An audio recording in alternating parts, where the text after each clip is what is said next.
Hey guys, welcome back. Or if this is your first time here, I'm so glad you found your way to this quiet little corner of the internet. Tonight, I have something truly special for you. We're diving into a gentle, timeless tale from Greek mythology, a story about Pandora, the first woman crafted by the gods, and the mysterious box she was told never to open. It's a story about curiosity, consequence, and above all, hope. A slow burning, soothing journey told like an ancient fairy tale, soft and serene, just for you. If you enjoy these calm bedtime stories and want more cozy, myth inspired adventures, I'd be so grateful if you could take a moment to like this video and subscribe to the channel. It really helps support what I do and brings more peaceful stories to others who need a gentle way to drift off. Now, wherever you are, under the covers, in a quiet room, or winding down after a long day, I hope this story brings you warmth, comfort, and the sweetest night's rest. So close your eyes, take a deep breath, and let's begin the story of Pandora and the Forbidden Box, a soft echo from the age of gods and stars, where one quiet ember still glows in the dark. Before fire was stolen, before pain was unchained, and long before hope curled herself in a corner of a forgotten box, there was a silence that wrapped the world in stillness like snow on sleeping fields. This was the age of whispers, a time when the world had just begun to breathe and yet had not yet learned to weep. Mount Olympus rose into the heavens like the crown of the world, its slopes wreathed in soft mist and light too gentle to be seen, only felt. Here, the gods dwelled in harmony, watching the dance of mortal days below, like dreamers half listening to a lullaby. Their temples shimmered in silver and gold, perched upon clouds that never rained, their voices quiet, yet eternal. Time, in Olympus, was a kind of music, and each god was both note and rhythm. It was in this twilight of innocence that Zeus, the All-Father, grew troubled. The humans, those curious, clumsy beings below, had begun to evolve too quickly. They had been given the gift of fire by the rebellious Titan Prometheus, and with that spark had come warmth, art, defiance, invention. The fire gave birth to civilization, and with it, a seed of unpredictability, something the gods had not woven into the fabric of the world. Prometheus had been punished, chained to the cliffs of the Caucasus for his boldness, his liver devoured by day and renewed by night. But Zeus, for all his might and thunder, understood something chilling. The fire was already out of his grasp. Mortals had taken it and begun shaping their own fate. His thunderbolts could crack mountains, yes, but the hearts of humans had begun to echo with their own storms. So he summoned a different solution, a quieter one made not from fury or flame, but from form and silk and softness. "She shall be a gift," Zeus said to the circle of gods gathered in the Hall of Mists, "a blessing dressed as beauty, and within her wake shall fall the unraveling threads of man's vanity." The gods listened, not with surprise, but with a solemn nod. They understood. From the breath of dawn, Aphrodite molded her face, eyes like summer seas, lips kissed by roses in bloom, and hair that shimmered as if the sun itself had woven it. From the wisdom of moonlight, Athena gave her a mind, clever, intuitive, but touched with naivety like dew on a morning leaf. From the breeze of twilight, Hermes gave her speech, quick, silken, persuasive, with a tilt of humor and question in every word. And from the secret well beneath Olympus, Zeus himself gave the final gift, curiosity. This last gift was invisible, intangible, but potent as any thunderbolt. It was not a curse, nor was it kindness. It was merely a door without a lock, waiting. They named her Pandora, which meant all gifted. She stood at the summit of Olympus, like a star born in human form, unaware of the woven purposes behind her creation. And yet, as she stepped into being, she smiled, not because she understood, nor because she knew what lay ahead, but because her very soul was tuned to beauty, to wonder, and to the thrill of existence.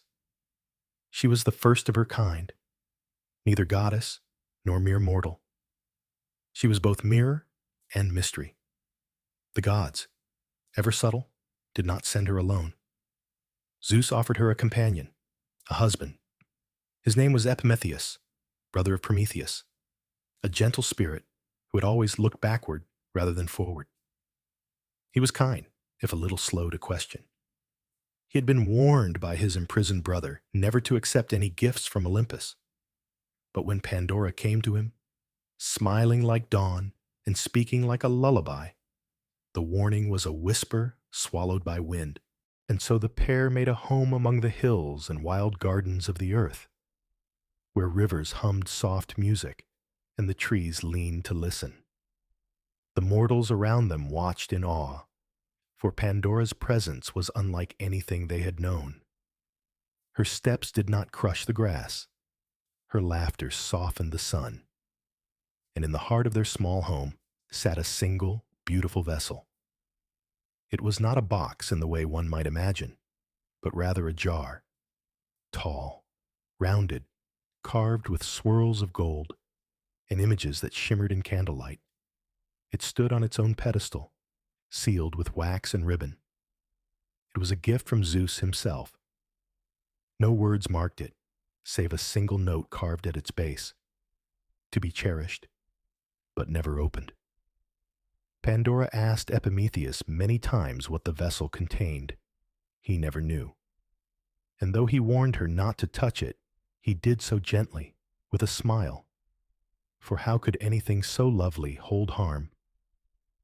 At night, the jar glowed faintly with a light that was not light. It pulsed like a forgotten heartbeat. And when the wind blew through their home, it whispered, not with words, but with possibilities. Pandora began to dream, not of what was, but what could be, of laughter and sobbing, of colors not yet invented, of faces twisted in joy and fear. She awoke with her hands curled tight, as if reaching for something she could not see. The world around her changed. Flowers wilted too quickly. The river grew colder. Birds sang in a different key. And always, always, the jar waited. Silent, sealed, whispering. Days in their quiet cottage came and went like silk threads drawn through loom. Soft and soundless, the world weaved around Pandora and Epimetheus with a gentle rhythm of simplicity. Morning dew clung to green leaves like shy tears. The sun warmed the roof with hands so tender it never woke the birds too early. They lived in peace, by all appearances. Yet not all things that seem asleep are silent. The jar remained still at first, still and gleaming in the center of their home. The ribbon stayed tight, the seal untouched. Its surface, however, shimmered faintly at dusk, as if the setting sun slipped inside and danced. Pandora would pass it a dozen times a day, sometimes more. She'd glance, then glance away. Other times she would pause, stare at it, and forget she had stopped at all. Then came the whispers. They didn't sound like words, not at first. They sounded like suggestions, like fragments of memory that never belonged to her. The hush of wind through tall trees, the rattle of leaves without breeze, the soft pad of feet on earth though no one stood near. One morning, while placing bread on the windowsill to cool, Pandora paused. A golden beam of light slanted in from the window, cutting across the lid of the jar like a blade of illumination. The whisper was louder this time. Not a sound, but a pull. She stepped closer, just to look. Her fingers hovered near the lid. Not to open. Not yet. Just close enough to feel the hum. It thrummed. Not from within, but into her. Like a song meant only for her bones. Behind her, Epimetheus called gently from the doorway. Would you walk with me to the river, Pandora? The fish are moving fast today. She blinked. The jar seemed suddenly still again. Yes, she said, her voice slower than her thoughts. Yes, of course. They walked down winding paths through wild marjoram and violets. Epimetheus told her stories, some foolish, some kind, most remembered from his brother's lessons. But she heard them through a mist. The jar lingered behind her eyelids, even in sunlight. That night, the dreams returned. She wandered endless corridors lit by candlelight, and at the end of each hallway stood the jar, open, never visible within, but always releasing a wind that tugged at her dress, her hair, her breath. She woke with tears on her cheeks and no memory of sorrow. One afternoon, as golden clouds stretched lazily across the sky, Pandora found herself staring into the jar's carvings again. There were shapes she hadn't noticed before, vines, eyes, wings, and something curled and asleep. She turned her head. In that moment, she whispered, "Are you lonely?" No answer came, not one she could name, but her heartbeat slowed, her breath deepened, and the silence that followed felt heavier than before. The next day, a bird flew into the cottage. Small, with feathers the color of ashes and pearls, it flitted past Pandora's shoulder, circling once, twice, before landing directly atop the jar's lid. It cocked its head at her. She stepped forward cautiously. "Hello," she said gently. "You're not afraid?" The bird peered at her, then pecked, just once, on the wax seal. A tiny crack formed. Pandora's breath caught. She stepped forward, reached out. But the bird flew away, disappearing into the open sky like mist caught in wind. She stared at the crack. It was slight. Perhaps it had always been there. Yet now she felt something stirring, not in the jar, but in herself. A pressure, a need. That evening, she lit a single candle and sat across from it, the jar to her right, a bowl of lentils to her left. She ate slowly, methodically, trying to focus on the warmth of the food, the flicker of the flame.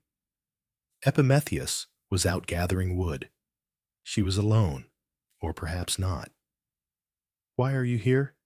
she asked aloud. The room did not answer, but her hand drifted toward the ribbon. She didn't touch it, only held her fingers above it, close enough to feel the air shift between them. The jar's surface was no longer cool. It was warm, like skin that remembered sun. The next morning, the crack was gone. She checked twice, then a third time. Nothing. But the whispering had changed. Now it pulsed with a rhythm, like breathing. It no longer called to her. It waited. The difference was profound. And in that stillness, she felt something she couldn't quite name. Responsibility or fate? That night, as sleep crept toward her like fog, Epimetheus held her hand and murmured something about olives and wine and whether stars ever grew old. Pandora didn't answer. She watched the ceiling. She watched the shadows shift. And somewhere, inside her heart, the question bloomed again. What if the jar was never meant to stay closed? It began with a shadow, not one cast by tree or firelight, but the kind that lingers behind your breath when something you trust becomes slightly different. Pandora noticed it one morning while tending the garden just outside their stone cottage. The roses she had planted, the ones that had bloomed early, proud and pink, now drooped, their petals tinged with an odd, rusted hue. She knelt beside them and touched a leaf. It crumbled softly at her fingertips. No storm had come, no frost. Yet the air had changed. The wind had grown still, not dead, just waiting. She looked over her shoulder. The door to the cottage stood open. The jar was inside, still sealed, still whispering. Epimetheus did not see the shift. He still hummed while he carved wooden bowls, whistled when he stirred the stew, told silly riddles with laughter in his throat. But Pandora, she listened too deeply now. The silence said more than the sound. The jar no longer felt like a gift. It felt like a clock, not ticking, but counting. That evening, as dusk settled like a shawl over the hills, Pandora sat at the table alone. Epimetheus had gone to speak with a shepherd whose goats had wandered too far. The flame in the lamp flickered lazily, casting long shadows across the walls. She brought her hands into her lap, fingers tracing one another absent-mindedly. Then her eyes lifted to the jar. It sat still and proud, untouched. And yet, tonight it seemed closer. She rose without knowing why, crossed the room, knelt before it, and placed her palm flat against the lid. The jar hummed beneath her skin, softly, like a memory half remembered. She closed her eyes, and for the first time, she heard what was inside. Not words, not language, but feelings. Anger, hunger, crying, cold, laughter laced with pain, the gasp of someone falling, the echo of something breaking, and hope, tiny, flickering, like a candle at the bottom of a well. She pulled her hand away, trembling slightly, though the room was warm. A thought came to her, quiet as dew. If I opened it, just a little, would it stop calling? The next day, everything was louder. The birdsong was sharp, shrill. The river, usually melodic, now churned with a strange urgency. Even Epimetheus's laugh struck her ears like the clang of bronze. She excused herself early and wandered the woods alone. There, among the oaks and low whispering grass, she found quiet. The world was still. Her breath matched the wind, and yet, even here, her thoughts circled. Why was the jar given to her, if not to open? Why seal a gift? Why speak in dreams? Why carve beauty over a box meant to stay shut? A butterfly landed on her arm, its wings a glowing orange like autumn leaves. She watched it gently pulse, then lift and flutter toward the distant cottage. She followed it. That night, Pandora lit no candles. She sat in the dark, knees tucked beneath her, and watched the moonlight glint across the jar's lid. She whispered to it, not aloud, but with her eyes. She didn't want to open it. She didn't plan to. But the question now lived in her, like a seed with roots. When Epimetheus returned and asked if she was well, she nodded. "I'm only tired," she said, and in her chest, something stirred, like a door softly swinging open. The dreams returned stronger that night. She stood on the edge of a great field, the sky above torn with clouds of fire and ash. In the distance, people wept. Others laughed maniacally. Some danced alone in madness. Creatures she did not recognize crawled from beneath the earth. And far, far behind them all, a single jar rested on a pedestal. Light, pure, and golden streamed upward from it, and inside that light, a shape curled like a sleeping child. Hope.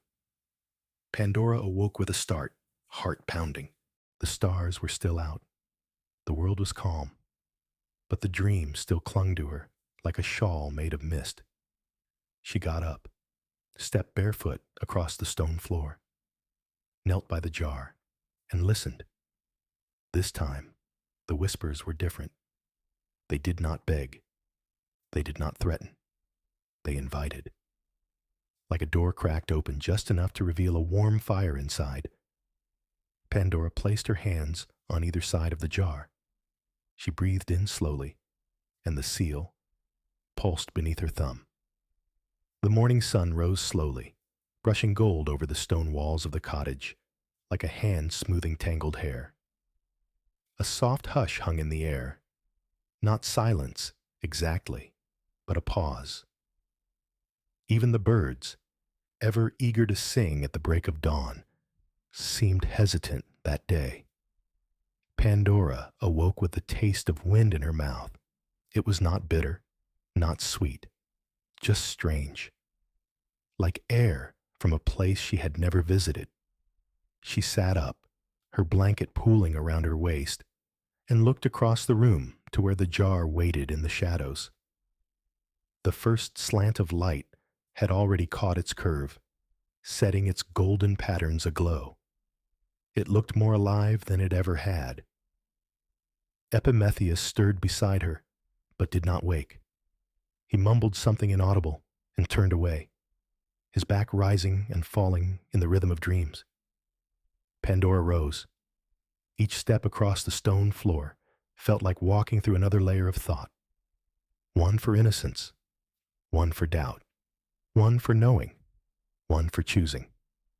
She knelt before the jar, as she always did, but this time was different. There was no fluttering in her chest, no whispers, no humming, only stillness. She placed her hand gently over the seal. The wax was smooth, warm from the sun. The ribbon, once silk-stiff and proud, now hung looser, softened by time and fingers that had hovered but never pulled. Her breath slowed, not because of fear, but because something sacred wrapped itself around the moment, like the hush in a temple before the first note of a hymn. She leaned in and whispered, "I don't want to hurt anyone." Her voice trembled, though her hands did not. "Please, tell me." The jar remained silent, but inside Pandora, something broke. Not loudly, not cruelly, but like the gentle snap of a thread pulled too long. She sat back, folded her legs beneath her, and stared. The hours passed. Epimetheus returned with a basket of figs and a smile. He kissed her cheek, commented on the clear skies, and made a small joke about how the gods must be feeling generous today. She smiled. She laughed softly, but her eyes, though kind, no longer danced. They were distant shores. Later that afternoon, a breeze entered the cottage. Not cold, not warm, but familiar. The kind of wind that feels like it knows your name. Pandora was alone again. The jar stood in its corner, bathed in the amber light of late day. And suddenly, she was no longer curious. She was certain. With gentle fingers, she reached forward and untied the ribbon. The silk slipped away like water. Then came the wax, softened by sun, by years, by dreams and longing. She pulled it free. The lid, ornately carved and etched with the faint lines of forgotten language, seemed lighter now. She placed her hands on either side and waited. The world held its breath. So did she. A knock at the door startled her. It was just a neighbor, a woman who'd come to trade a basket of lavender for a spool of wool. Pandora stood, smiled, spoke softly, kindly. The jar waited behind her, open not yet in form, but in fate. That night, she did not dream. Or if she did, the dreams left no trace, only a warmth in her chest, as though her soul had curled up beside a fire too distant to see. She awoke before dawn. This time, Epimetheus was still asleep. This time, no bird sang. She walked barefoot to the jar. She looked into it, not inside, but into it, as if the vessel were no longer a thing, but a mirror, reflecting not her face, but her future. Then slowly, so slowly, she barely noticed herself doing it, she lifted the lid. There was no thunder, no wind, no flash of divine judgment, just a soft sigh, like the sound a candle makes when extinguished. And from the mouth of the jar came breath. What emerged first was unseen, a whisper of feeling, a tingle on her skin, then shadow, vague, coiling, shapeless.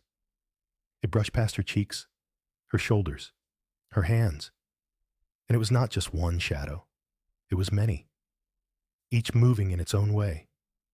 Some crawled, some glided, some fled the light. They passed through walls and out the windows, dissolving into the waking world like smoke into air, one by one, by one, by one. Pandora could not scream, not from fear, but awe. She reached forward to close the jar, but something clung to her fingers, something soft, something gentle. She looked down. At the bottom of the jar, a faint light flickered. Tiny, glowing, breathing, hope. And Pandora, trembling and still, whispered through tears she did not know she had, "You stayed." The sun rose late the next morning. It hesitated, draped in gauze-like clouds, as though the heavens themselves paused to consider what had passed in the night. The sky bore a strange hush. Birds still chirped, but with less cheer. Trees swayed in the breeze, but with an uneasy rhythm. Pandora stood in the doorway of the cottage, a shawl wrapped around her shoulders, watching the forest blink open under this uncertain morning. She had not slept. She didn't need to look back to know the jar remained on the table, lid askew, light gone dim. There was no smoke, no ashes, no proof of what had left. And yet, she knew. Every fiber of her body knew. She wasn't alone anymore. Not truly. Not ever again. Something had changed. Epimetheus, still unaware, greeted her with sleepy eyes and a smile. "Did you wake early, my love?" She nodded. "I was restless." "Storm coming?" he guessed, peering at the gray, blushed clouds. Pandora looked away. "Perhaps." He kissed her forehead, warm and familiar, and walked off to check the sheep. She remained in the doorway, arms crossed tightly, as though holding herself together. The jar sat behind her, silent and still, but the silence no longer comforted her.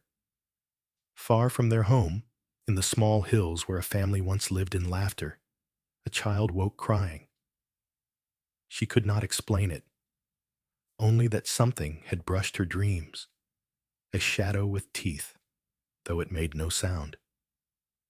Her mother soothed her gently, unaware of the fear now rooted in her daughter's chest. Elsewhere, a merchant tripped while crossing a stone bridge. It was a simple fall. His ankle bent and cracked beneath him. No one saw the dark curl that slipped from beneath the bridge and vanished into the mist. Farther still, a man shouted at his brother over spoilt wine, and the anger, hot, sour, thick, didn't fade when the shouting stopped. It stayed inside, heavy as stone. Whispers moved through the wind, not spoken, felt, as if the world had been breathed upon by something new, something old. And all the while, Pandora stood by her window, staring at the sky, her fingers pressed against her lips. By evening, the forest seemed less welcoming. The path they always walked, lined with moss and wild thyme, now held a strange stillness. No birds sang.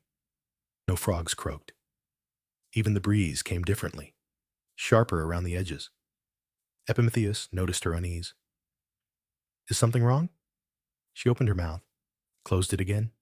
She wanted to say, "I did it." I opened it. I didn't mean to, but I did. She wanted to ask, "Do you feel it too? The world pulling tighter?" She wanted to cry, "What have I let go?" But she only said, "I think the season is shifting faster than we expected." He nodded. "It feels early for autumn." And they walked on. That night, she sat by the jar alone. The lid was back in place. She had set it there gently, as though tucking in a child after waking from a nightmare. But it didn't feel sealed. It didn't hum. It only sat, empty. Yet she could not bring herself to move it from the table. It was more than an object now. It was memory. It was regret. Or perhaps something worse. An invitation she had accepted without understanding. She leaned closer. Inside the jar, deep at the base, that little flicker still remained. Hope, still faintly glowing, still small, still waiting.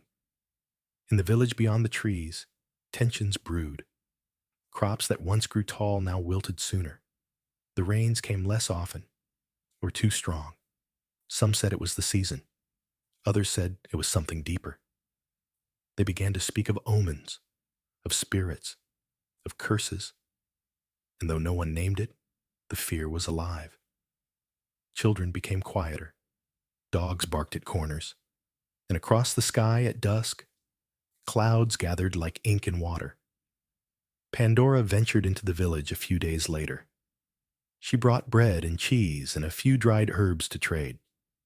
Her smile was soft, but her eyes were lined with weariness. The baker's wife looked at her strangely. "You seem pale, child. Have you been sleeping?" Pandora hesitated. "Not deeply." "It's this air," the woman muttered. "Something about it sits wrong in the lungs. The goats won't eat. My husband's forgotten the names of his own sisters." Pandora offered a quiet hum in agreement. She said nothing of the jar. She said nothing of shadows. But as she walked back through the woods, she began to notice how even the trees bent differently now, as if bracing against a storm that hadn't yet arrived. That night, she dreamed again, but not of corridors or candlelight. This time, she stood in the middle of an empty field. The sky above was split in two, half stars, half smoke. Around her feet, dozens of shadowy forms slithered and shivered. They moved not like beasts, but thoughts given shape. From the far edge of the field came a sound, a low, clear note, like a song sung without voice. She turned toward it and saw, faintly, someone standing in light.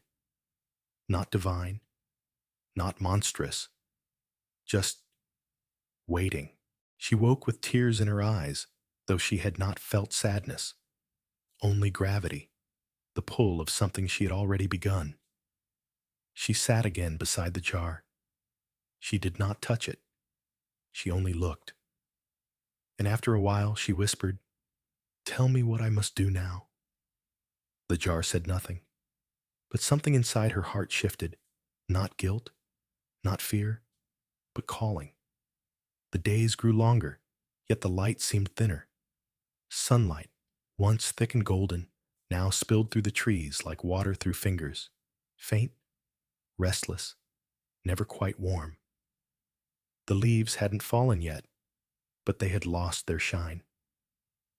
Even the wind had grown more uncertain, brushing the cheeks of villagers like a question no one could answer. Pandora stood near the stream that split the forest in two.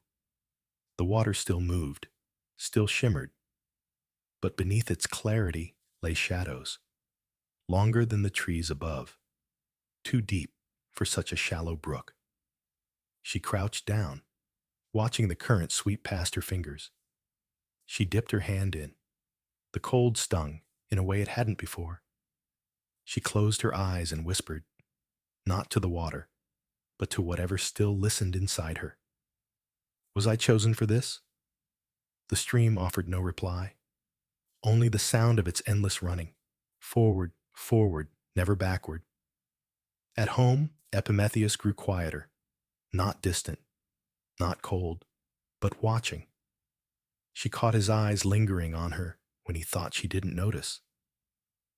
He would ask questions about little things. Did the soup taste different? Had the cat been fed? Did the wind seem odd today? But they were not real questions. They were lanterns. flickering in the dark space between them. She gave him smiles. She gave him warmth, but not truth. Not yet. Somehow, that truth still felt too wide to name. One morning, as she gathered herbs along the eastern ridge, she found herself walking farther than usual, past the stone well, past the circle of mushrooms children used for games, past the old elm struck by lightning years before. She did not know why, only that her feet knew before her thoughts did. There, on the edge of the forest, where wild violets grew even in drought, she saw an old man seated on a boulder, a cloth bag beside him. His hair was long, white, tangled like clouds caught in thorns. His robe was simple, stitched with silver thread that gleamed despite its age. He held a wooden bowl in his lap, filled with berries he did not eat. He looked up as she approached, and smiled gently. "You have walked far, daughter of clay," he said. Her heart fluttered. "How do you know me?" The man chuckled, not mockingly, but like a grandfather amused by a child's wonder. "All of us who listen know your name. Who are you?" "I am no one of consequence," he said, "but I've seen the world shift. I've heard the breath change." He tilted his head. "And I've smelled the smoke of things no fire made." Pandora's hands trembled, though she kept them still. "I didn't mean to." "I know," he interrupted softly. "I didn't know what would happen. Few ever do." They sat in silence, broken only by birdsong and the distant hush of leaves. Then, the man reached into his bag and drew out a small mirror. He handed it to her. Not a command, an offering. The glass was old, its silver edges tarnished. Yet when she looked into it, she did not see her reflection. She saw a field, dark, covered in ash. And in the center, a child trying to plant a seed. But every time the child pressed the seed into the earth, wind scattered dust over it. The seed vanished. The child tried again, and again, and again. Finally, she knelt beside the spot and began to sing, not loud, not clear, but with warmth. The seed remained. Pandora's breath caught in her throat. "What is this?" "Hope," the man said. "Still buried, still stubborn." She looked up. "Can it grow?" "That depends," he said, "on who sings to it." When she blinked, the man was gone. No footprints, no sound. Only the mirror remained in her lap. She carried it home, wrapped in cloth, tucked into the drawer beneath the jar. She did not tell Epimetheus, not because she didn't trust him, but because the burden felt sacred now.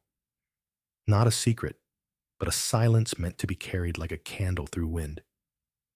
Each night, she sat before the jar and whispered questions. Some had answers. Most did not. Yet something stirred inside her, quiet and slow. Responsibility, not guilt, not shame, but the steady breath of someone who had stepped into shadow and decided not to turn back. In the village, things changed. A woman accused her neighbor of poisoning her well.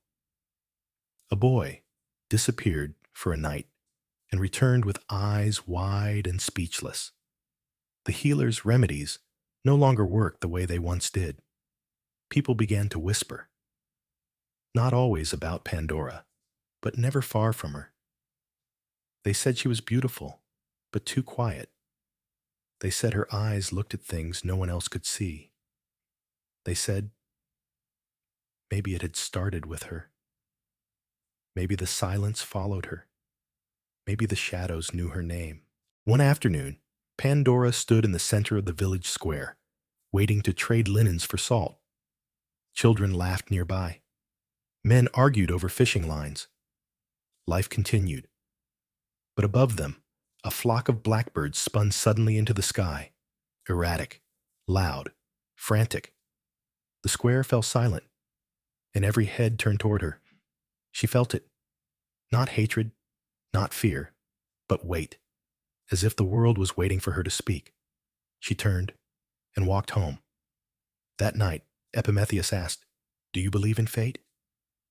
She was stirring the stew slowly, the ladle moving in circles like thoughts through water. "I don't know," she answered.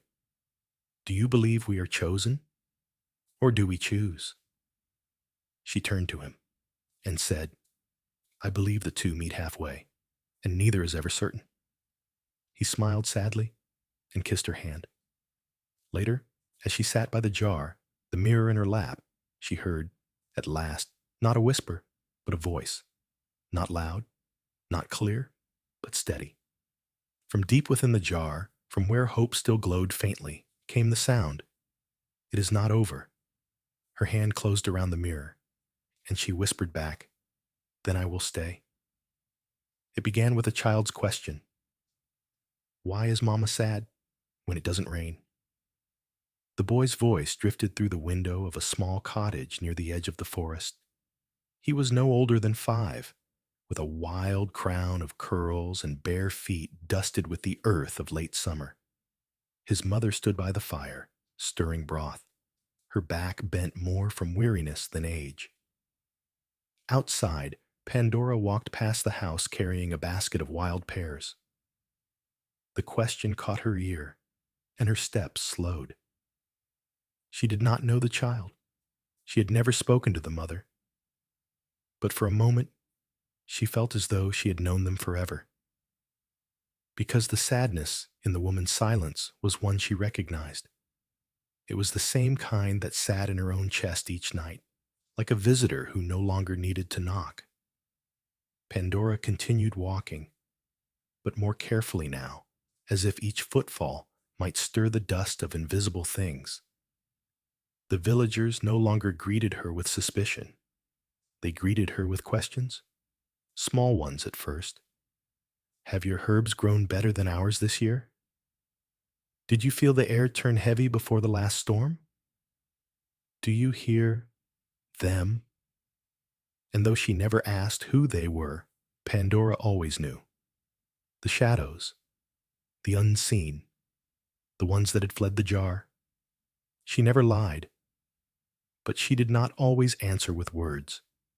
She would look into their eyes, offer a nod, and sometimes place a hand on their arm as if to remind them, "You are not the only one who knows." And strangely, that was enough. People began to seek her, not as a prophet, not as a priestess, but as a listener. A well that did not overflow, but did not run dry. And in those moments, she began to understand. Her burden was not only in what she had loosed, it was also in what she could still give. One night, as the stars blinked in a sky thick with dreams, Pandora returned home to find Epimetheus sitting by the fire, the jar before him. He did not touch it. He did not speak.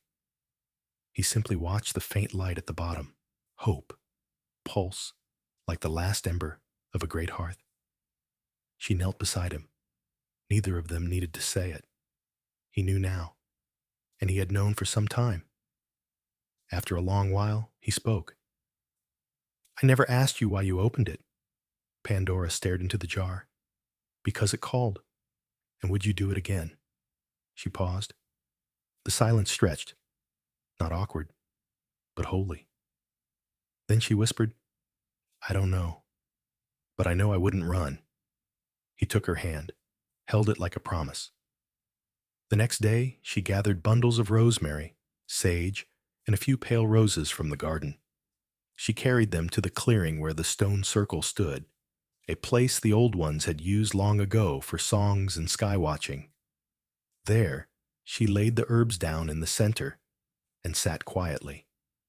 People came, one by one, not for ceremony, not for answers, but for rest. An old woman brought tea leaves. A weaver brought strips of soft cloth. A child brought a bird's feather. Together, they said nothing. But in that circle, beneath the slow-turning sky, their silence was stitched with meaning.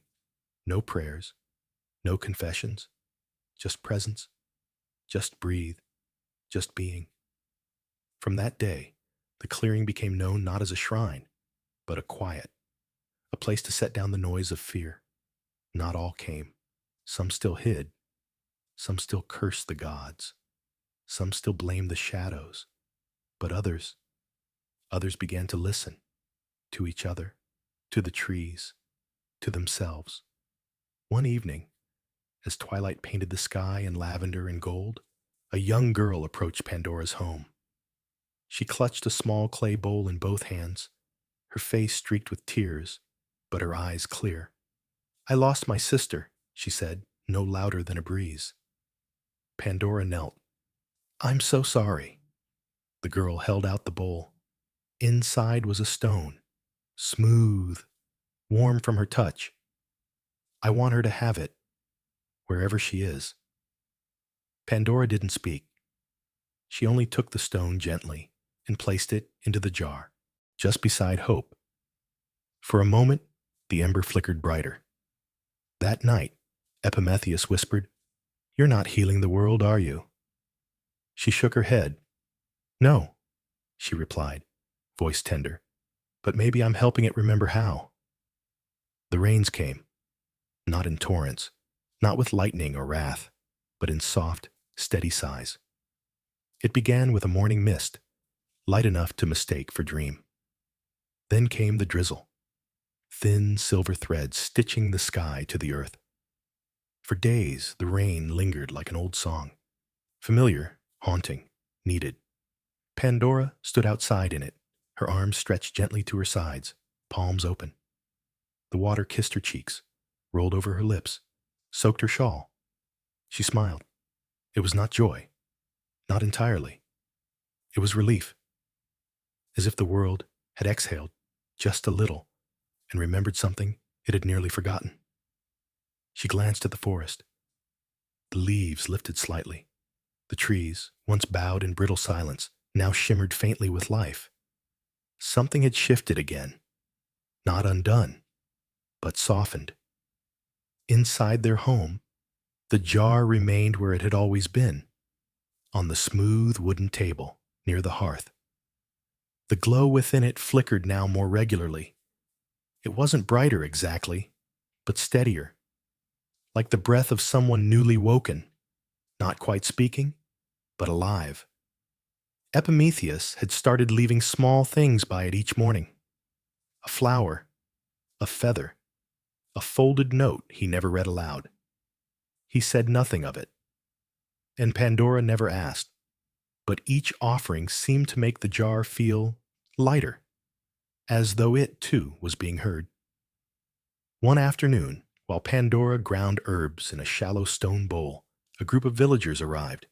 5 of them, all different ages. They did not knock. They did not come for answers. They carried objects, a torn doll, a cracked plate, a bundle of twine. They stood quietly in her doorway, unsure what to say. Pandora set her bowl aside and stepped toward them. She said only, "Come." They entered like children into a warm room after winter. She lit a candle. They sat on the floor, forming a gentle circle around the jar. No one reached for it. No one dared. But they shared their stories, softly, without drama, without need for pity. The young woman whose father no longer spoke to her. The widower who still left food out for his wife. The child who no longer dreamed. And when the stories were done, each person placed their item near the jar and whispered something too quiet for even the gods to hear. Pandora did not record the moment. She did not lead it. She simply sat with them. And when the last candle burned low, they left in silence, eyes lighter than when they'd come. That night, Pandora dreamed of a field again. But this time, it was green. The ash had lifted in patches, revealing small sprigs of grass, almost glowing with dew. She walked barefoot through it, and as she did, other figures began to appear. Not clear faces, just outlines. Shapes of sorrow, shapes of waiting. And in the center of the field, a single stone, cracked but warm. From its center, a golden thread began to rise, slowly, carefully, curling toward the stars. She reached out to touch it and woke with tears on her cheeks. A week passed, then two, and word of the listening house spread. People arrived, not in crowds, but in waves, gentle as the tide. They never stayed long. They never came with demands. They brought pieces of their hearts, and they left with a little more room in their ribs to breathe. Pandora began to see something she hadn't expected. That sorrow could become sanctuary. That shame, when tended gently, became soil. And in that soil, strange new things could grow. One morning, a young man appeared with a limp in his step and a fresh scar across his jaw. He did not speak. He only stood before the jar and opened his hand. Inside was a seed, small, dark. He placed it beside the jar and whispered, "She didn't make it." Pandora did not ask who. She simply reached into the small drawer beneath the table and brought out a tiny pot of earth. She took the seed, planted it, and placed it by the window. Weeks later, it sprouted into a flower the color of old wine. No one knew its name, but everyone who saw it smiled, softly, as if remembering someone dear. Hope was no longer only inside the jar. It had begun to step out, quietly, delicately, carried in pockets, prayers, petals. It was not loud. It never shouted, but it clung. It returned. It grew in unexpected places, like moss on stone, like warmth in winter. Epimetheus once asked her, as they sat watching the stars through their open window, "Do you think the world will ever be whole again?" Pandora leaned against him, her head resting on his shoulder. "No," she said, "not in the way it was. But maybe it was never whole to begin with. Maybe we were always waiting for the cracks to show." "And now?" he asked. She closed her eyes, breathing in the cool night. "Now we tend to them." From deep within the jar, hope pulsed, not with urgency, not with sorrow, but with presence. It was no longer trapped. It was no longer hidden. It simply waited, like the hush before a song, like the light before dawn, like love quietly returned. Autumn arrived without warning. No fiery fanfare, no sudden storms, just a steady cooling, like a kettle taken off the fire. The leaves turned gold and rust, but held to the branches longer than usual, as though they too were uncertain of change. In the village, routines continued, but more quietly. The laughter of children still rang in the air, but it didn't bounce as far. The carts still rattled down the dirt roads, but their wheels seemed slower. Even the crows, noisiest of the forest's heralds, grew softer in their cawing. It wasn't sadness. Not exactly. It was the quiet that comes after a storm. Not the peace, but the waiting. The strange in-between, where no one knew if the clouds would return or clear for good. Pandora felt it in her bones. She woke one morning with a dream still clinging to her like mist. She had seen the jar open again, not by her hand, but by many. Dozens of hands. Young, old, trembling, angry, not in malice, in desperation. And from it spilled not monsters, not smoke, but silence. An endless, aching silence. She had called out in the dream, but no voice came. Only the rustle of leaves, only the hush of everything being held too tightly. She sat up in bed, heart pounding, and listened, not to the wind, not to the night, but to the stillness between them. It was there, in the cracks of the world, growing. That day, fewer people came to her door. Not none, but fewer. And those who did didn't linger. They left their tokens: a strand of hair, a scrap of cloth, a broken ring, but offered no stories. Pandora didn't stop them, but her heart ached with a new kind of worry. People were not grieving, they were numbing. And numbness, she knew now, was harder to heal than sorrow, because sorrow still speaks, still reaches, still burns. But numbness, it hides and smiles. It says, "I'm fine," and vanishes into the trees. It's the silence that pretends to be peace, and it scares her more than rage. That evening, she walked to the clearing where the stone circle lay. It had once been filled with people. Now it stood empty, the herbs long dried, the petals scattered. She knelt at the center and placed her palms on the earth. It felt colder than it should, not from season, but from absence. She whispered a word she hadn't spoken in weeks.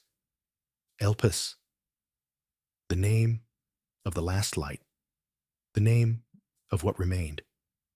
She did not expect an answer, but she said it again and again, until the word itself felt strange in her mouth, like a name from a forgotten tale.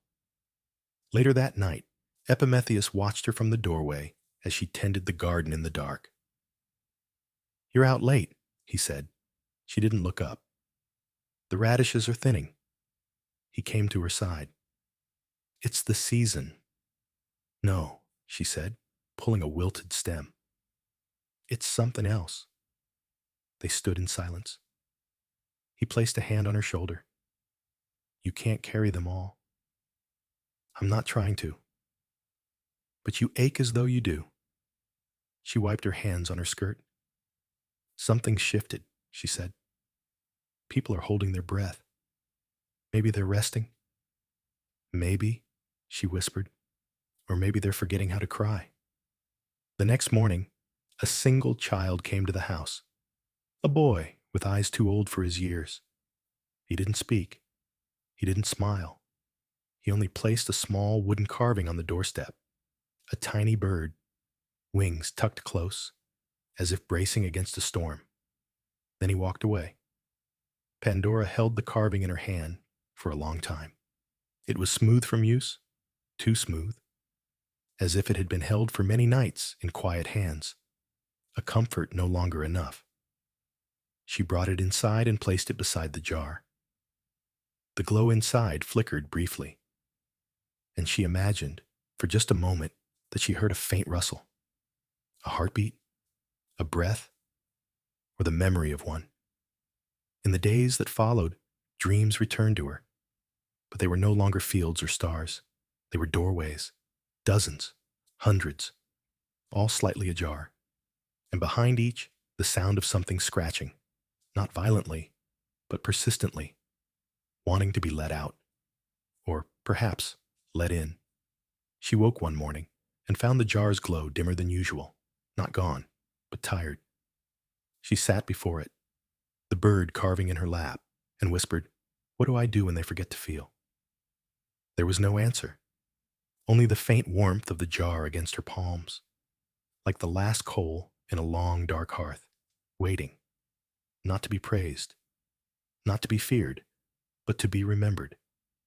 Winter crept in, not with snow, but with stillness. No frost clung to the windows, no icicles dripped from rooftops, but there was a chill in the way people moved, a hesitance in the air, as if even the sky was holding its breath. Fewer fires burned at night, not because there was no need, but because no one seemed to reach for warmth. The hearths still glowed, faintly, but families sat in silence around them, staring into the embers without speaking, without dreaming. Pandora walked the village paths and saw shutters closed during daylight. Children no longer played with sticks or chased each other across the meadow. Even the dogs had grown quieter, sleeping more than barking. It was a strange sort of winter, the kind not marked by snowdrifts or storms, but by absence. She tried to stir the world gently. One morning, She left woven satchels of dried rose hips and mint on each doorstep, tied with soft twine and a sprig of pine. They weren't meant as cures, just small reminders that someone remembered. She didn't sign her name. She didn't need to. The next day, she saw that most had been taken inside. Some, she noticed, had been left out untouched, now damp with dew. Still, she didn't stop. Every evening, she lit a single candle in her window. No spell, no declaration, just light, steady, small, waiting. And for weeks, no one came. Until one night, a knock. Not loud, not rushed, just present. She opened the door to find a woman she did not recognize. Middle-aged, wrapped in a thick shawl, her eyes red-rimmed but dry. "I don't want to talk," the woman said. I didn't want to sit alone again." Pandora stepped aside, said nothing, lit another candle. They sat in silence for a long while. No tea, no stories, just the sound of wood crackling. After some time, the woman stood, nodded, left, and Pandora wept, not from sadness, but from gratitude. The silence had cracked. A few nights later, a man came. He brought nothing, said even less. But before leaving, he handed her a folded note. On it, a single line. "I forgot my daughter's laugh. I don't want to forget it anymore." She placed the note inside the jar, careful not to disturb the glow. It pulsed once, bright enough to light the room, and Pandora swore she heard a faint, far-away giggle. Just one, then gone. But it was enough. Still, there were those who resisted, who called her foolish, who said the jar had cursed the land and she should bury it in the sea. Some days, Pandora almost believed them. Some nights, she stood by the edge of the river with the jar wrapped in cloth, wondering what would happen if she let it go. Would the silence end? Would the forgetting fade? Would the world return to how it was? But she never released it, because beneath everything, beneath the fear, the doubt, the weariness, she still believed in the ember, even if no one else did. One dawn, Epimetheus brought her a cup of honeyed tea and sat beside her. "You're not eating," he said. She smiled weakly. "Food tastes like dust lately." He placed the cup in her hands. "Then drink warmth." They sat in silence. Then softly he asked, "Do you think the silence is winning?" Pandora didn't answer immediately. She looked to the jar. It flickered faintly, like a heartbeat one could barely hear, but knew was still there. "No," she whispered. "Not winning, but growing." He nodded. "What will you do?" She touched the rim of the jar with her fingertip. "I'll keep naming it. Silence, number hope." That day, she carved a small piece of wood into the shape of an open eye. She hung it over the doorway with a thread of blue wool and whispered, "See again." Not as a charm, not as a command, just a wish. A reminder that forgetting was not the same as healing, that numbness was not peace. And slowly, others began to follow. One neighbor placed a bundle of lavender on her own windowsill. Another tied a bell to her child's satchel, so laughter might ring again. Small things, but deliberate, intentional, each a candle in the fog. Then one evening, as the sun dipped behind the hills and the sky blushed with indigo, Pandora saw a strange sight. A young boy, barefoot, muddy, and wild-eyed, running through the fields with a ribbon in his hand.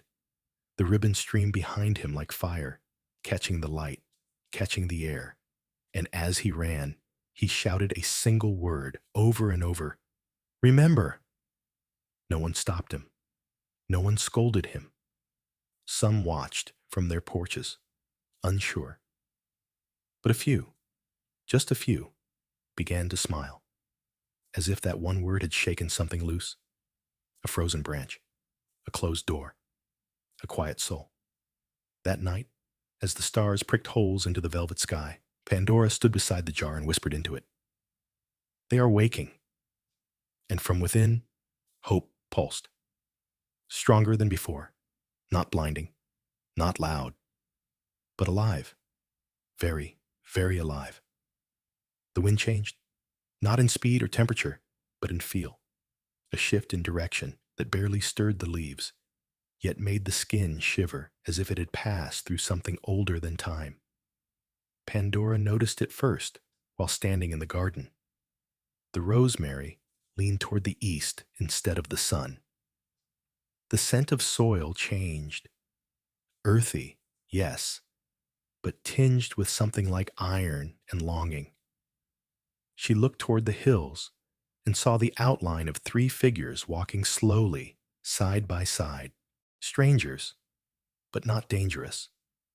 She sensed it in their rhythm. They walked not with urgency, but with memory. She lit a candle and placed it by the gate. They came that evening, did not speak. One wore a cloak of stitched rags, another carried a lute without strings, and the last held a small pouch that jingled like broken glass.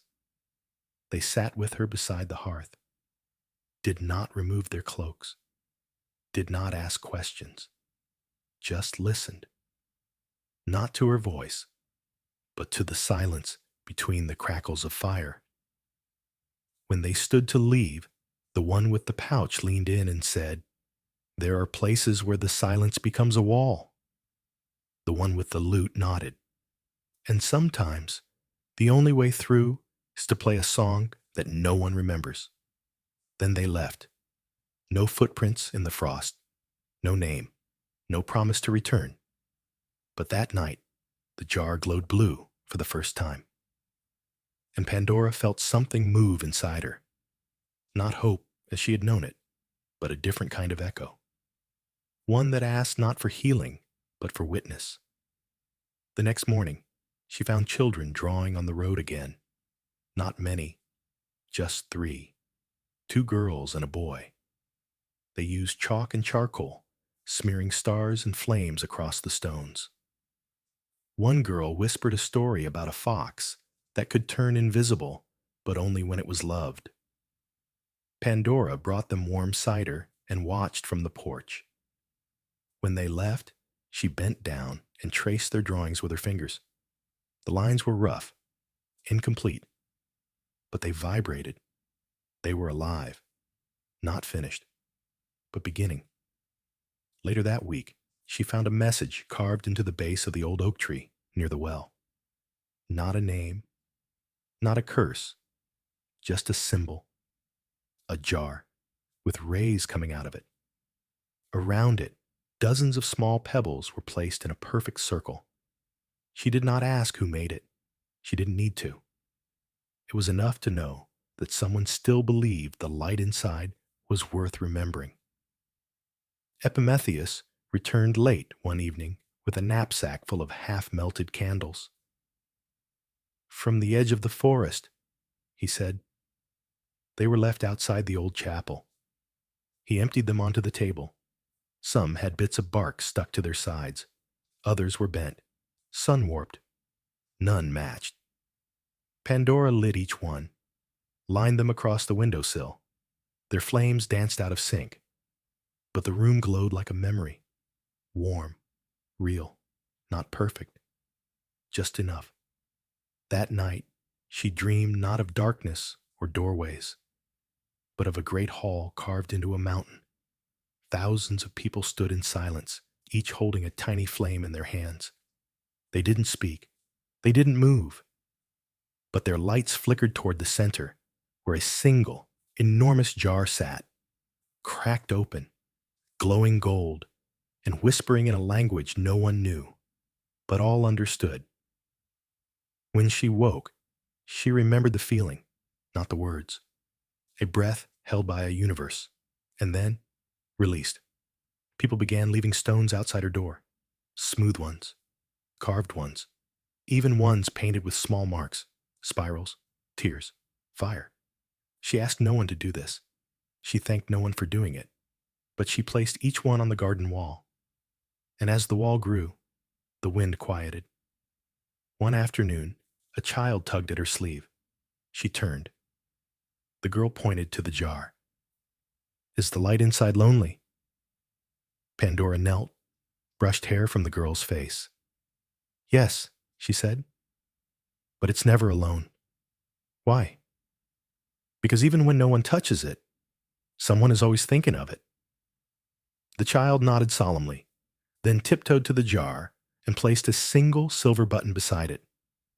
It came off my coat, she said, but I think the light might like shiny things. Pandora smiled. I think you're right. The silence had not left, but it had been joined by songs with no words, by warmth with no source, by kindness with no reason. And that, Pandora realized, was the beginning of return. Not to what was, but to what could be. Not the old world restored, but a new one imagined. Ember by ember, breath by breath. She sat that evening with Epimetheus beneath the stars, their hands entwined. The jar pulsed gently between them. Do you ever think, he whispered, that what we call hope is really just memory? Remembering that we've survived before? Pandora leaned her head on his shoulder. No, she said. Hope is what we carry when memory fails, when we've never been here before, when nothing tells us it will be okay, but something inside us keeps moving anyway. He nodded, and for the first time in a long while, they watched the stars not as distant fires, but as distant kin. The sky turned a shade between violet and dusk, that in-between color the world wears just before sleep, not quite day, not yet night. Pandora stood in the doorway, watching as the last birds traced wide, lazy circles over the fields. Their wings didn't rush. They moved as if they were remembering something mid-flight. In the garden, wind chimes made from spoons and shells whispered their strange music. Not a melody, just a sound. A reminder that something still moved, still stirred, still breathed. It had been many days since anyone knocked on the door. And yet, the little bowls on the windowsill still filled. Small offerings from unseen hands, pebbles, buttons, twine tied into tiny knots. Each one a sentence in a language only the heart could read. She called them silent letters, not meant to be read aloud, only to be felt. One morning, as frost tipped the grass in silver, Pandora walked to the edge of the woods. Her feet knew the path by now, a trail of quiet places and remembered grief. She stopped at the old oak, the one where the jar symbol had been carved weeks before. The bark had begun to swell around the mark, healing but not erasing. She placed her palm against it, warm, alive. And as she stood there, a bird landed on the branch above her.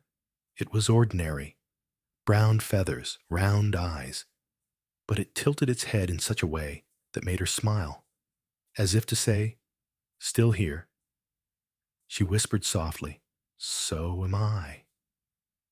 That evening, she took the jar and walked out beyond the garden, past the dry creek bed, to a place where the wind carried no voices, only stars. She sat in the dirt, unafraid of the night, unhurried. The jar glowed beside her, faintly golden. She did not touch it, only listened. At first, there was nothing, just the rustle of wind in tall grass. Then something else. Not words, not music, but breath. A slow inhale, a slower exhale. From within the jar? From within herself? She couldn't say. All she knew was that she was not alone, even here, even now. The next day, Epimetheus returned from the village with a strange gift. A boy made it, he said. He said it was for the jar.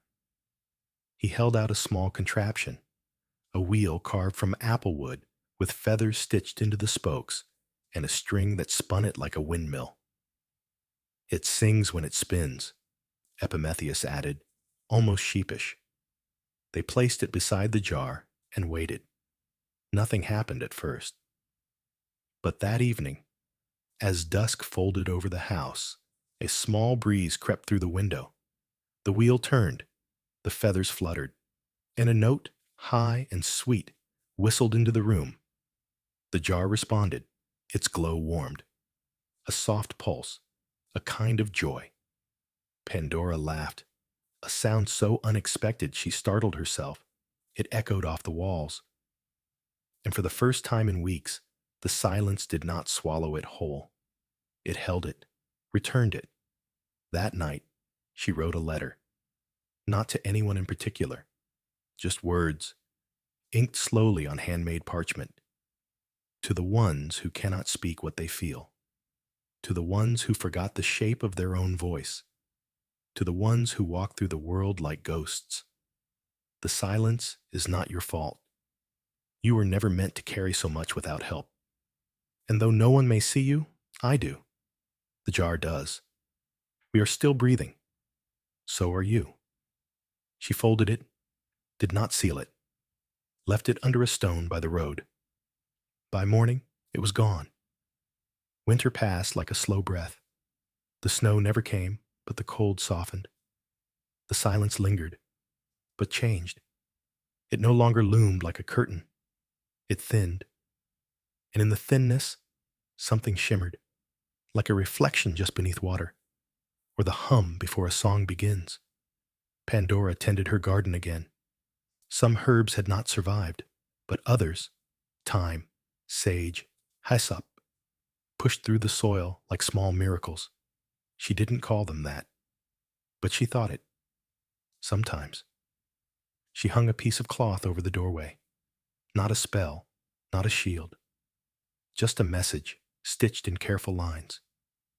If you are tired and your voice has forgotten its way, come sit with the jar.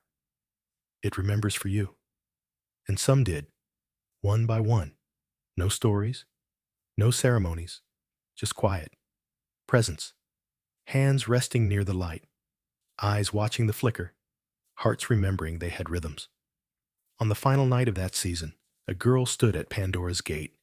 The same girl who had once offered a silver button. Now a little taller, still curious.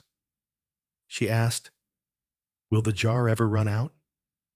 Pandora thought for a moment, then knelt down and answered, "Only if we forget to believe it matters."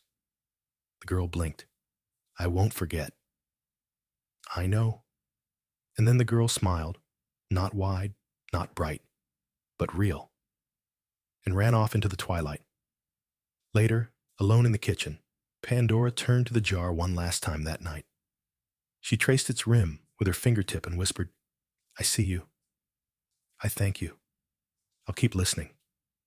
The light pulsed once.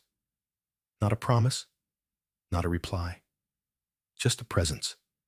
Still warm, still breathing, still here. There came a morning when everything stood still. Not with dread, not with silence, but with peace. The sky, painted in tones of pale honey and rosewater, stretched wide and untroubled above the fields. The breeze moved like a gentle breath, rustling the leaves with no urgency, as if the wind itself had paused to listen. Pandora rose before the sun crested the horizon.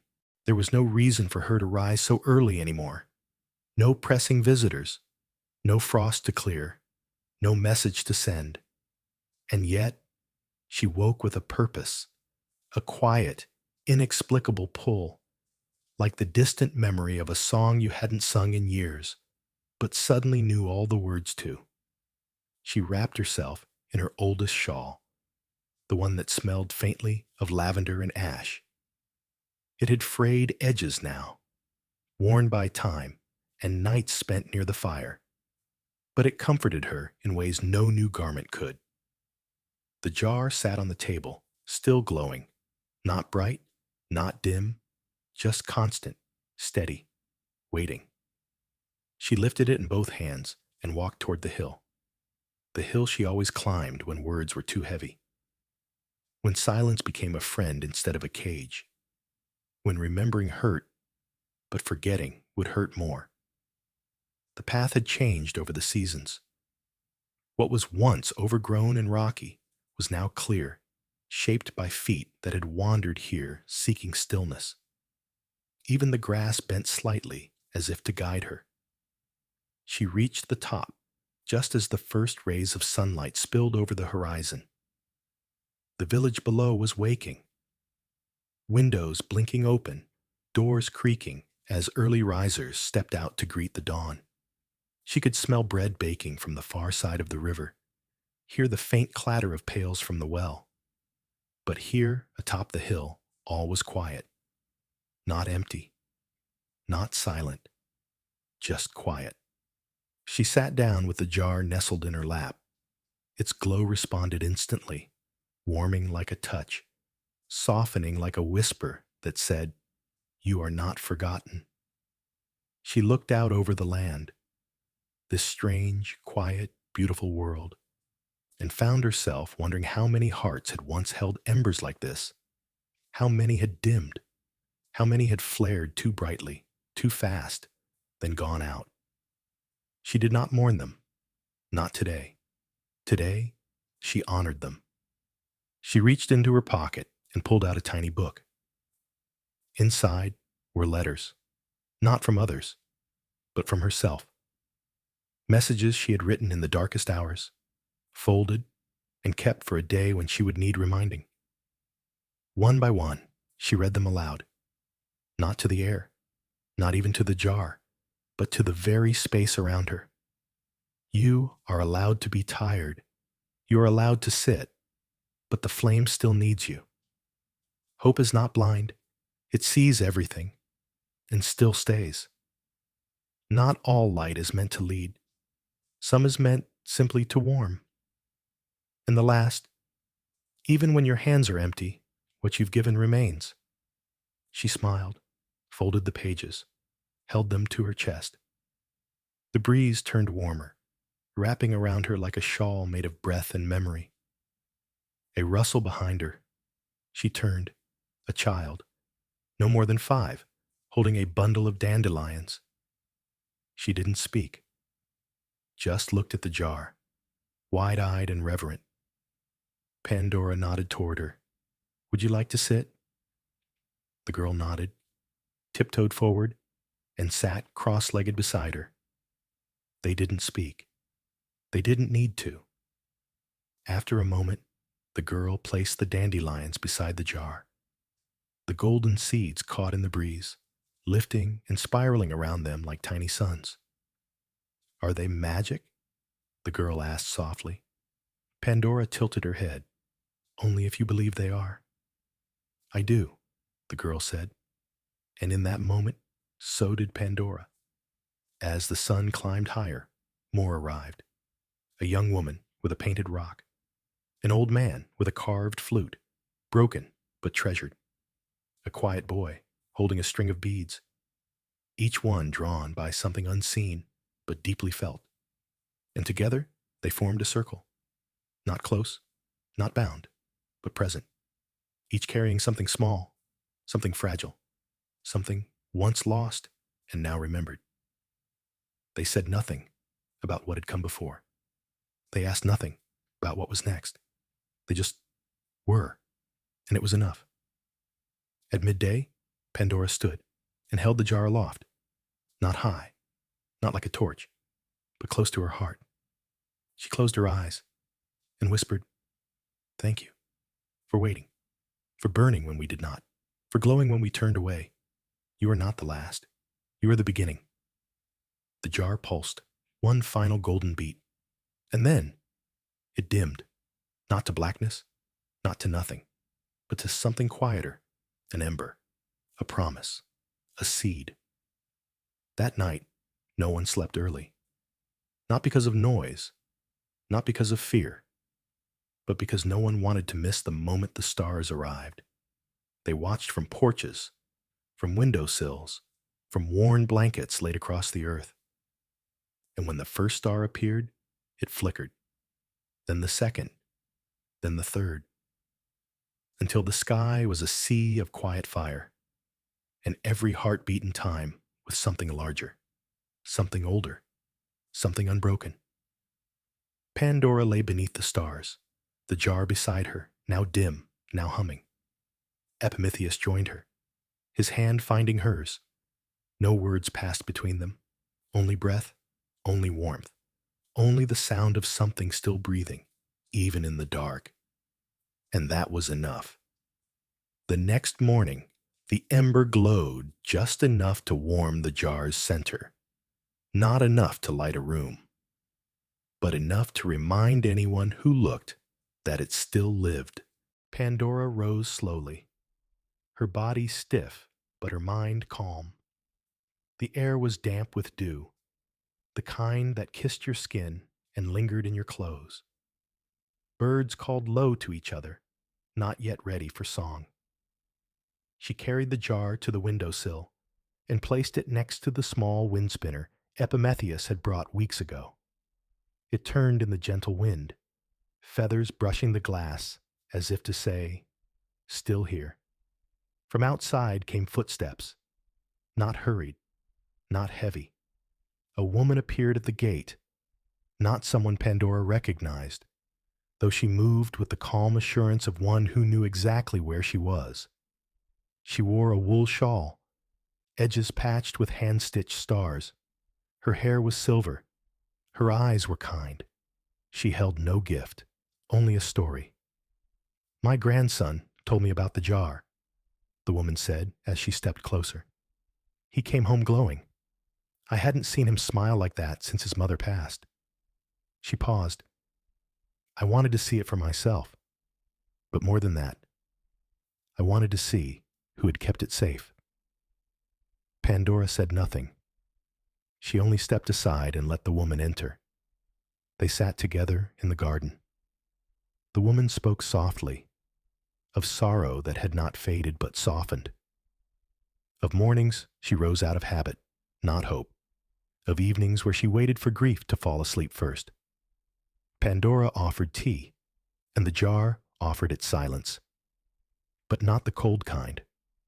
The kind that listens. The kind that stays. That afternoon, 2 boys brought a wooden box they'd built. They called it the Ember House. It was no larger than a stool.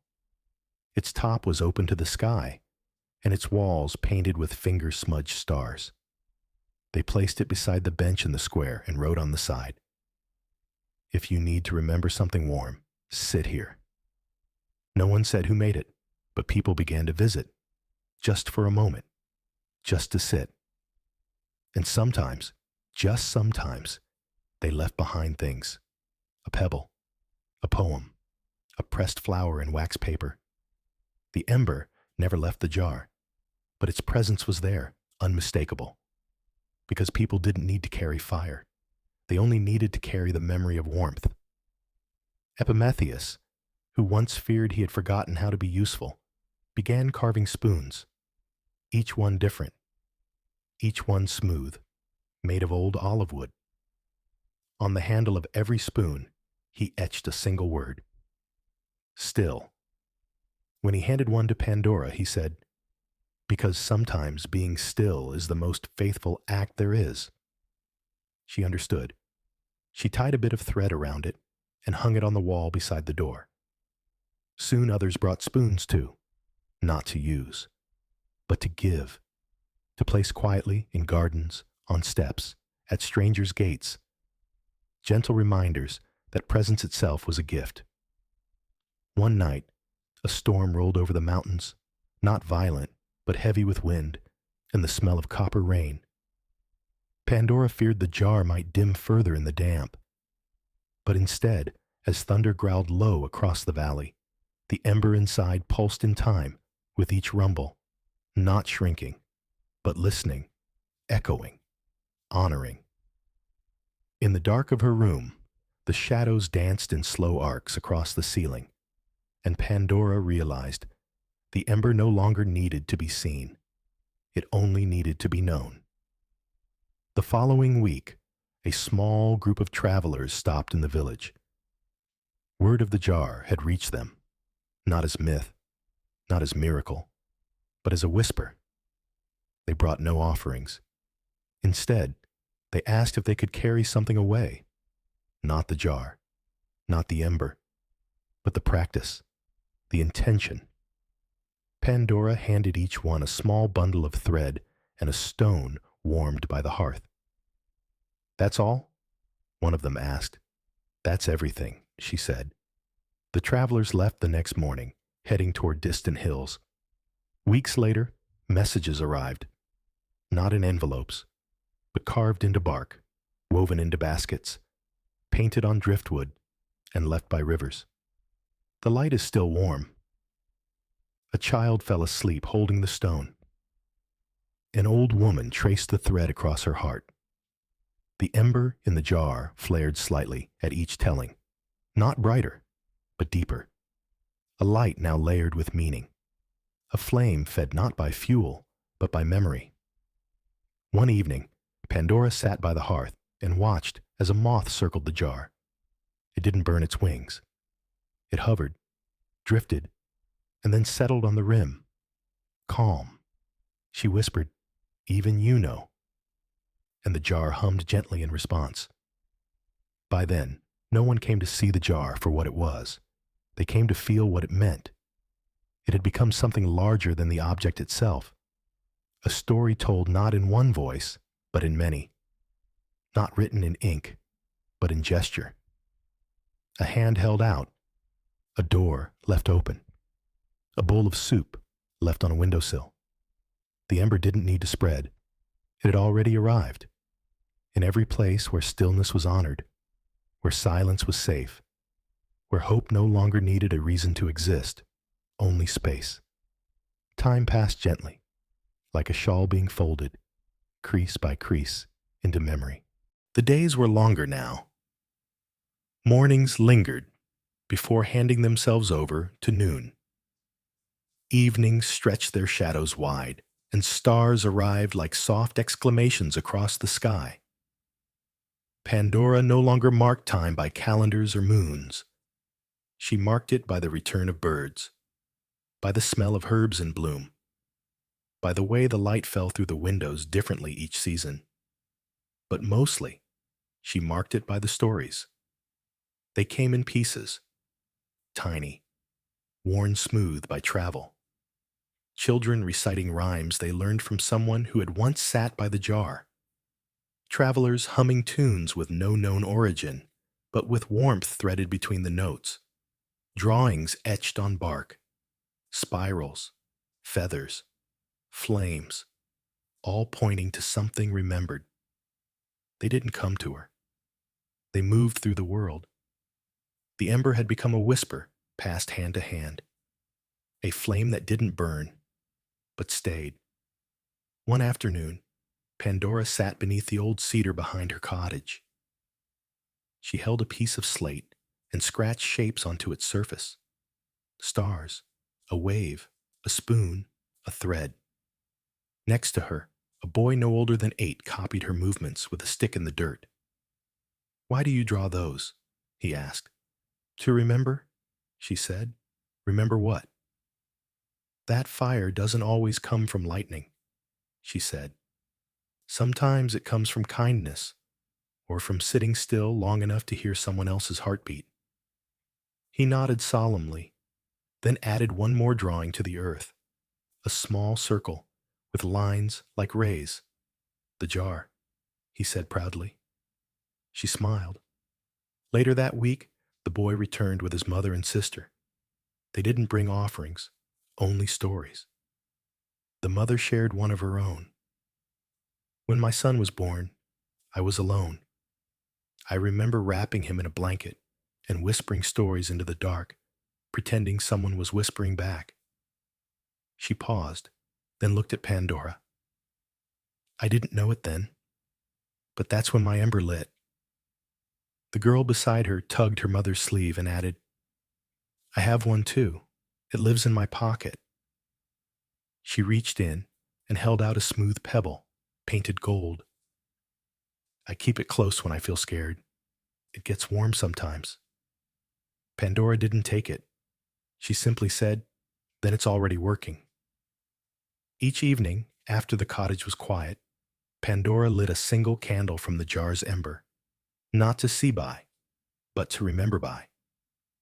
She'd place it near the windowsill, its flame reflected in the glass, creating the illusion of two lights burning, one inside, one beyond.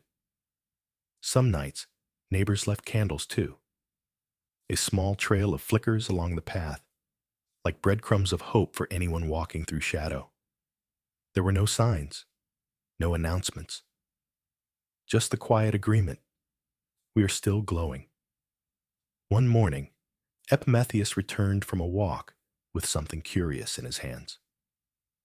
"It was tied to the old well," he said, unwrapping the cloth. Inside was a small clay jar, plain and round, sealed with wax. Around its neck, a strip of leather had been woven with a tiny metal charm shaped like a flame. There was no note, only one word etched on the bottom: "Begin." Pandora stared at it for a long moment. She didn't open it. She didn't need to. She knew what it was, not the ember itself, but the invitation.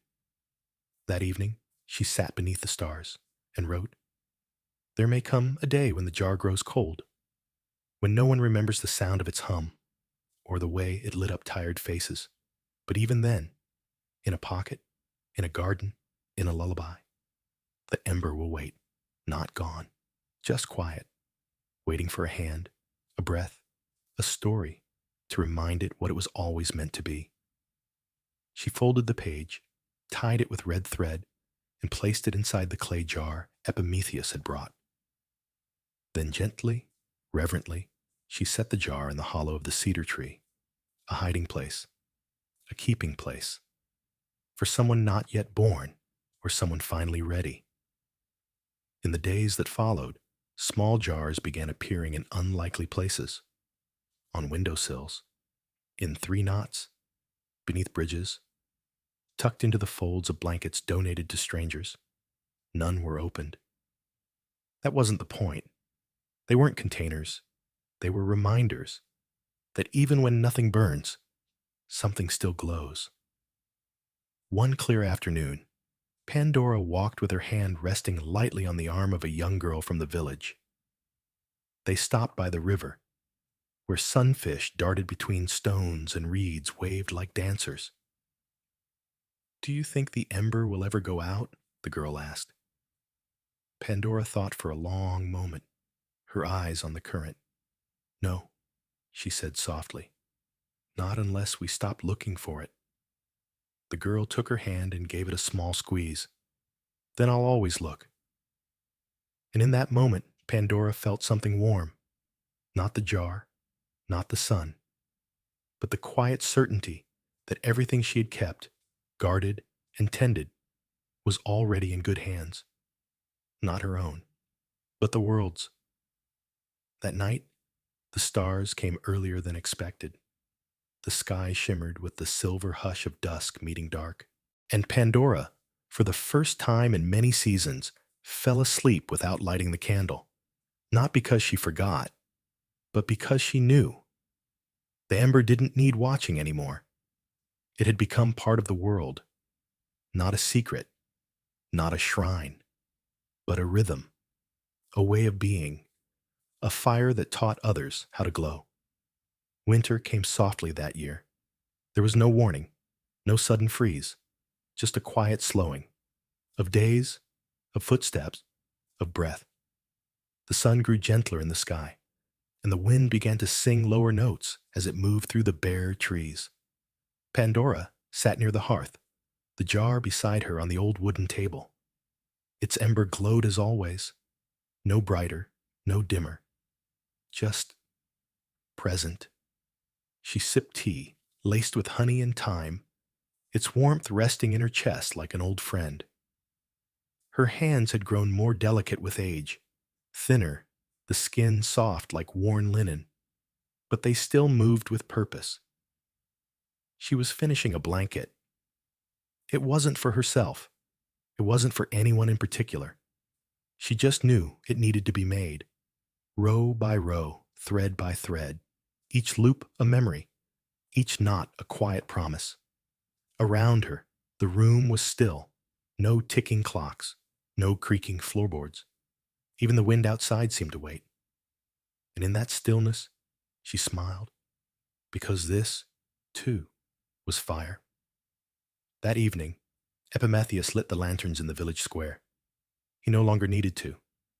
Others did it now, young ones, travelers, elders. But this night, he felt called.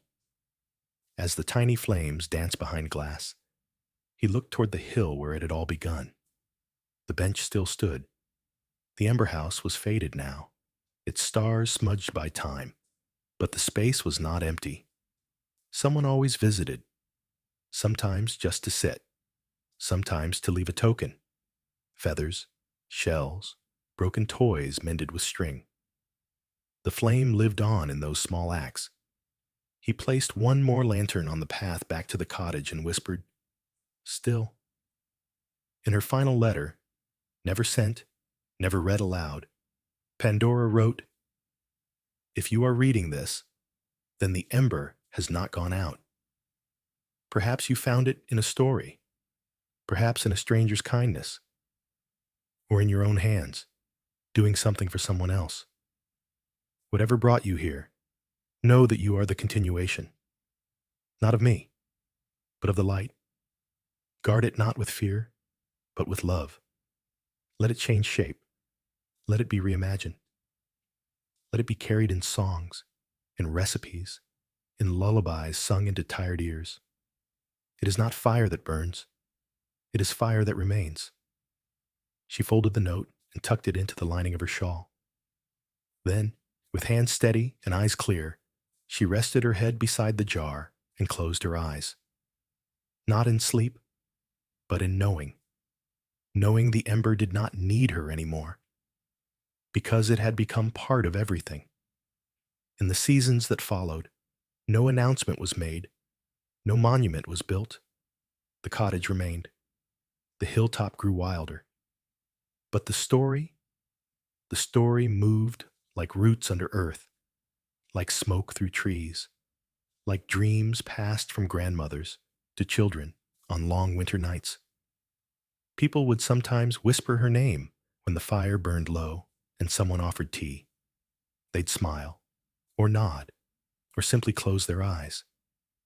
Not in mourning, but in gratitude, because they knew. Pandora had not left them. She had left them the light.